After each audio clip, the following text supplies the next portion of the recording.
La pregunta, ¿quién se va a poner al hombro esta reforma del sistema penitenciario? Porque en definitiva, bueno, hay acuerdo a nivel técnico, pero falta la voluntad política o la decisión política de los recursos y de salir a defender que esos recursos valen la pena ser destinados a este cambio, además de un cambio de mentalidad, ¿no? Porque estas penas alternativas, estas medidas alternativas imponen una manera distinta de mirar. Ya tenemos muchos mensajes que llegan en el sentido de que estos reclusos, bueno, no están ahí porque sí, que han cometido determinados delitos, o sea que hay también un sentir de la gente de que, bueno, la cárcel puede ser el mejor lugar para que estas personas estén y no sé cómo se va a interpretar ese cambio de modelo si es que es así. Pablo, ¿vos cómo ves esa mentalidad? O por lo menos desde el punto de vista de lo penal, explícanos cuál sería la diferencia cuando se apuesta a esas medidas. Lo que pasa es que hay determinado tipo de delitos que puede otorgarse alguna medida alternativa a la prisión,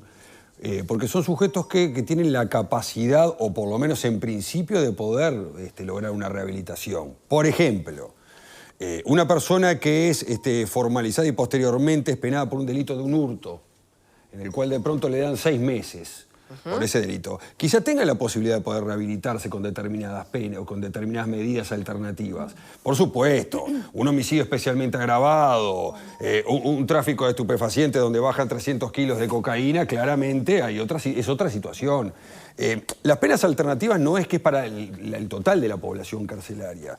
Estamos hablando para determinado grupo, determinado sector de la población carcelaria que tiene posibilidades de poder rehabilitarse. Sin ir más lejos, acá lo hemos discutido en varias ocasiones, esta pena de 4 años para las mujeres no, para el individuo, pero por lo general son mujeres, que introducen estupefacientes en un centro carcelario.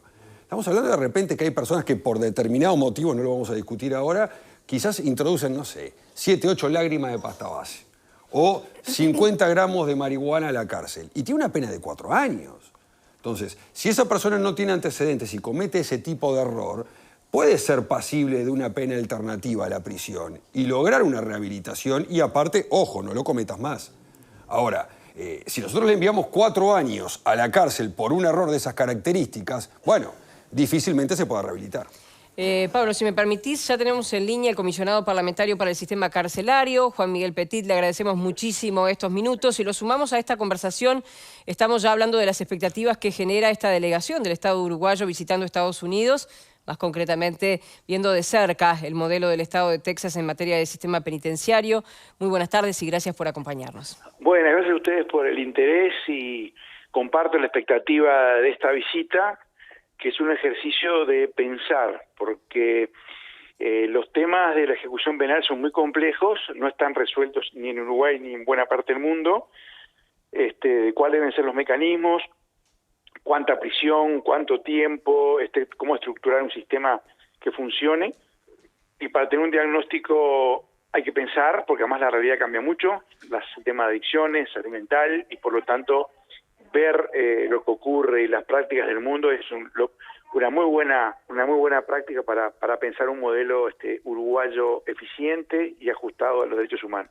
Aquí tenemos a la abogada Marta Balfre, que ya nos adelantaba un poquito de qué va a ir esta delegación, pero Petit, concretamente, ¿qué hicieron ellos que realmente usted cree que pueda funcionar en Uruguay, teniendo en cuenta el conocimiento que usted tiene del sistema carcelario aquí en nuestro país? Bueno, ellos estaban como nosotros, o sea, Texas era el estado más encarcelador, el país más encarcelador, duro entre los duros. Y se empezaron a pensar que eso no era el camino, o no era por lo menos de esa manera el camino.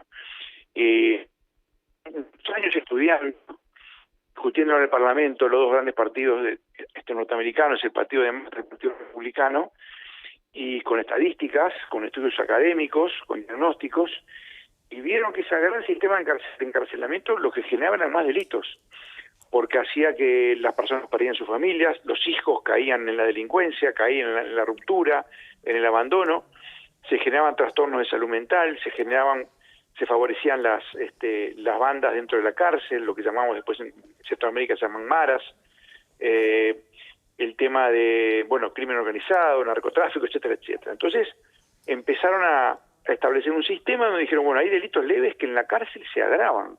Los delitos que no son de sangre, que no son contra las personas, delitos que tienen penas cortas. En la cárcel los agrava la salud de esas personas, pero sobre todo agrava su potencialidad delictiva. Entonces, medidas alternativas fuertes. En segundo lugar, mucho trabajo postpenitenciario, asistencia y asistencia a las familias. Está archi demostrado en el mundo, negar eso es como negar las vacunas, los antibióticos, que las personas cuando salen de la cárcel, si tienen conexión con la comunidad, sea su familia, un lugar donde ir, un posible trabajo, un lugar de referencia, la reincidencia baja. Y si nosotros bajáramos la reincidencia, que hoy está entre el 60 y el 70%, o sea, entre 6 y 7 de los liberados vuelven a cometer delitos, si tuviéramos un sistema postpenitenciario fuerte, lo bajamos a la mitad, decenas de miles de delitos menos. Ahí es muy alentador lo que está haciendo el Ministerio de Desarrollo Social. Tenemos todos una gran ilusión en lo que está trabajando. Bueno, Texas lo hizo. Texas multiplicó las posibilidades de atención de las adicciones. Un alto porcentaje de personas que cometen delitos tienen consumo problemático de sustancias o trastornos de salud mental. Y con eso bajaron la cantidad de presos, ahorraron el dinero de billones de euros que iban a estar en construir 12 nuevas cárceles, cerraron algunas cárceles y bajó la criminalidad, bajó el delito y bajó la reincidencia. Por supuesto que esto no es matemático, cada país tiene que encontrar su camino, pero bueno, hay que estudiarlo porque nuestro sistema no está funcionando y va a funcionar cada vez peor si no se aplican estas medidas. Es como una persona que tenga obesidad, que no haga deporte, que coma mal, que fume, va a tener problemas. Si aplica la terapéutica alternativa, su problemática va a bajar. Y acá pasa lo mismo. Creo que estamos en una ventana de oportunidad para probar. Usted decía que en Estados Unidos este modelo llevó años de debate. ¿Aquí tenemos tiempo para debatir tanto sobre esto? ¿No hemos debatido lo suficiente? Bueno, yo creo que está muy bien lo que tú decís. En realidad hemos debatido mucho, nos cuesta a veces encontrar algunos acuerdos. Y yo creo que eso tiene que ver también con funcionamientos institucionales, no solamente políticos, también políticos en el Parlamento, pero también son institucionales, de instituciones, de organismos públicos, de organizaciones, sea civil, de universidad, etcétera, y también de personas, porque de último, al final de todo, lo que hay son personas, y la capacidad de acuerdos institucionales, partidarios, etcétera, tiene que ver con personas que establezcan redes y digan, bueno, vamos a ponernos de acuerdo en algunas cosas, vamos a buscar puntos de contacto para mejorar esta realidad, porque esta realidad está en juego la vida de muchísimas y muchísimas personas, miles y miles de personas. Entonces, yo creo que se ha discutido mucho y yo creo que estamos en una ventana de oportunidad por las señales que yo veo en la Comisión de Cárceles. El viernes estuvimos, yo por primera vez desde que yo estoy en este cargo, desde el 2015, si bien hubo unas visitas de cárceles muy puntuales, una delegación de todos los partidos políticos, creo que de todos los partidos políticos representados en el Parlamento, fuimos a la cárcel de Canelones, estuvimos toda la mañana hasta las 3 de la tarde en la cárcel de Canelones. Y la otra semana van a la cárcel de Rivera. Entonces yo creo que veo las señales que se ven en el Parlamento. En el Poder Ejecutivo, le decía el Ministerio de Desarrollo Social, el Ministerio de Educación, el CODICEN, veo muy buenas señales de apertura. No estoy diciendo solución todavía, estoy diciendo de apertura para pensar y discutir qué caminos hay que tomar. Me parece alentador que el Ministerio de Interior haya empujado y propiciado el Consejo de Política Criminal, un grupo de técnicos también abierto, independientes, que nadie sabe de qué orientación tienen, pero que quieren trabajar el tema. Son señales halagüeñas. No estamos en el puerto todavía, en el puerto de destino, pero me parece que hay una ventana de oportunidad. También está la rendición de cuentas, veremos qué señales vienen de allí, pero creo que todos tenemos que trabajar para pensar un modelo diferente que sea más seguro para la población, más eficiente, que baje los delitos y que a la vez permita esa creación de ciudadanía, de integración social, porque el sistema no es sostenible, no es financiable, se pierde mucho dinero, no da respuestas y en realidad quizás nos parezca que porque hay mucha gente presa van a bajar los delitos. No hay una única verdad sobre esto, pero hay mucha bibliografía y mucha experiencia mundial que muestra que hay un punto óptimo que igual ya lo pasó y que con un sistema de esta magnitud estamos generando a la larga más inseguridad. Usted lo trajo sobre la mesa el tema de la rendición de cuentas y el tema de los recursos.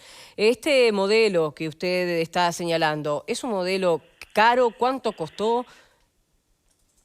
Bueno, la experiencia en Texas muestra que es un modelo mucho más viable, mucho más sano y muchísimo más barato. Por eso, si solamente fuéramos a crear, si hoy, en el día de hoy, fuéramos a crear las plazas que se necesitan de aquí a algunos años, con los estimativos que hay, habría que crear 6.000 plazas. Yo creo que no hay la capacidad operativa ni siquiera para preparar a los funcionarios que ir ahí, o para seleccionar y financiar a los técnicos que van a trabajar allí y a toda la infraestructura que se requiere. O sea, ese camino sería solamente aumentar el problema. Entonces, hay que repensar algo distinto e inspirarse en lo que han hecho otros países del mundo en los cuales les han hecho las cosas bien y le ha ido bien, y aplicarlo a la uruguaya, discutirlo a la uruguaya y ver cómo de qué manera con la legislación uruguaya, con los cambios que puedan tener, se puede aplicar. Yo creo que es un modelo que nos toca en una zona débil que tiene el Estado uruguayo. El Estado uruguayo es un Estado muy compartimentado, donde cada organismo hace lo suyo, no es propio de un Estado tan compartimentado. Durante muchos años hay organismos que no entraron a la cárcel, que muchas políticas sociales no entraban a la cárcel, y algunas empezaron a entrar hace algunos años, después del 2010, y otras están empezando a entrar ahora, como el Ministerio de Desarrollo Social u otros. También esperemos que... yo creo que el gran cambio es pensar en la cárcel como una ciudad más. ¿Cuántas ciudades hay en el país que tienen menos población que el CONCAR? En el CONCAR hay 4.400 presos y 600 funcionarios, más de 5.000 personas. Decenas y decenas de ciudades, pueblos más chicos que eso hay en el país. Bueno, estas son ciudades y barrios muy particulares en los cuales el Estado tiene que estar presente. Es mucho más barato y mucho más seguro para todos, muchísimo más eficiente y mucho más seguro, y mucho más humano, y Uruguay creo que tiene que ser un faro de derechos humanos en el mundo. Usted decía que este viaje es como para pensar juntos, ¿no? En realidad no es para copiar absolutamente todo lo que se vea, sino para poder ver cómo se aplica. ¿Cómo sigue? Cuando vuelva a esta delegación, ¿en qué ámbito se va a pensar juntos sobre el sistema penitenciario? Bueno, ahí hay planteo que no es nuestro, sino que además está en la ley. Ya en la ley urgente de consideración, había habido planteos anteriores en nuestra oficina de que existiera una especie de algo así como un espacio de un consejo de política criminal, como tiene, por ejemplo, unos países, yo lo vi en Perú, creo que Colombia lo tiene, España lo tiene. O sea, un ámbito donde en frío, todo lo que tiene que ver con la política criminal, o sea, fiscales, jueces, legisladores, etcétera, discutan esos temas, logren acuerdos y establezcan grandes políticas de manera sistemática y continua. Eso funciona en buena parte del mundo.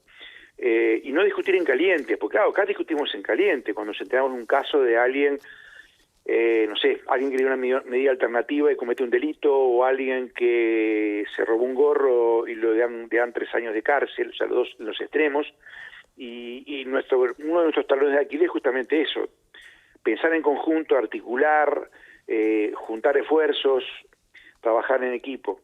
Entonces, la ley, como decía, establece el funcionamiento de una estrategia de reforma penitenciaria, es una especie de gran plan estratégico en el cual intervengan los organismos que hoy intervienen, porque hoy en la cárcel no es solamente el Ministerio del Interior, en la cárcel está el Ministerio de Defensa, Salud Pública, ACE, el MIDES, Ministerio de Trabajo, INEFOP, UTU, etcétera. Y recientemente en Naciones Unidas también a Uruguay le pidieron lo mismo, le pidieron que presente una estrategia de reforma penitenciaria. Nosotros estamos con ese planteo, fue el planteo que le hice la semana pasada en la reunión con el ministro Heber, establecer esa estrategia de reforma penitenciaria.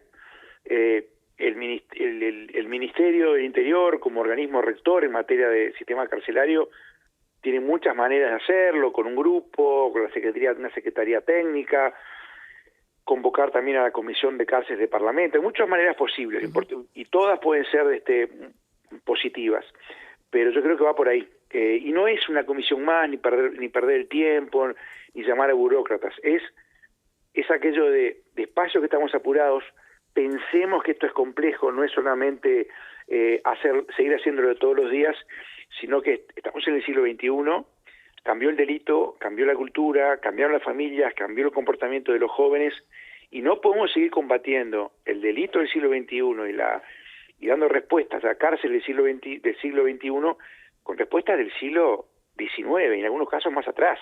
Hay que pensar otras modalidades tecnológicas, otras modalidades de salida, otra conexión con la comunidad, otro encare con las familias, otro encare para las mujeres privadas de libertad, que nada tiene que ver con los hombres privados de libertad, en fin, una cantidad de temas que no están resueltos en el país. Ecografía, diagnóstico y tratamiento. Sí, habrá que seguir pensando, así que vamos a seguir en contacto seguramente con las novedades de este viaje y con cómo sigue este proceso de cambios en el sistema penitenciario. Juan Miguel Petit, muchas gracias. Gracias, y bueno, si bien yo no voy a ir, los envidio mucho a los que van a ir, va a ir la coordinadora técnica de nuestra oficina, Graciela Repov, y es otra señal también que en esa delegación que van a ir, que ha propiciado la Embajada de Estados Unidos, van a ir legisladores de gobierno, legisladores de la oposición, representantes de varios organismos públicos, y creo que parte del camino ese de pensar en conjunto está allí. Hay una buena célula, ojalá que crezca. Gracias a ustedes. Muy bien, Marta, vos querías hacer alguna aclaración. Hay algunos comentarios respecto a los costos, ¿no? Los costos del viaje, los costos de este ámbito donde tú estás, los costos de las comisiones. A ver. El viaje es financiado en su totalidad, en pasajes, estadía y viáticos desde la embajada. O sea que el Estado uruguayo no invierte un solo centavo en ninguno de los que vamos. Punto 1. Punto 2, el grupo asesor técnico honorario, como lo dice la palabra, los que estamos allí estamos de forma honoraria, no cobramos absolutamente nada. Por eso nos reunimos, el ministerio nos cede un espacio y nos reunimos, pero en realidad no percibimos ni salario, ni honorario, ni facturamos, ni nada. Estamos ahí porque realmente nos interesa la temática.